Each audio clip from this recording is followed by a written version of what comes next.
26-35 வரை.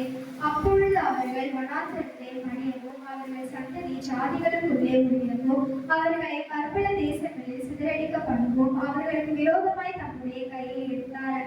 அவர்கள் பாகல பேயோரை பற்றி கொண்டு ஜீவனில்லாதவைகளுக்கு இட்ட பலிகளை புசித்து தங்கள் கிரைகளினால் அவருக்கு கோபம் மூட்டினார்கள். ஆகையால் வாதி அவர்களுக்குள் புகுந்தது.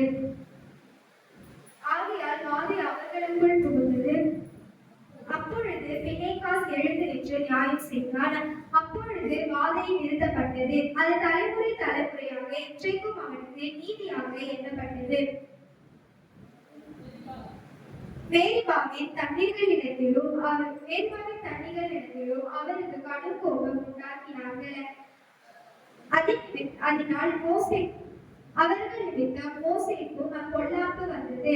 அவர்கள் அவன் ஆவியை விசனப்படுத்தினதினாலே அவன் தன் உதடுகளினால் பதறி பேசினார். கர்த்தர் தங்களுக்கு சொன்னபடி அவர்கள் அந்த ஜனங்களை அழிக்கவில்லை. ஜாதிகளுடனே கலந்து அவர்கள் கிரியைகளை கற்றாமே.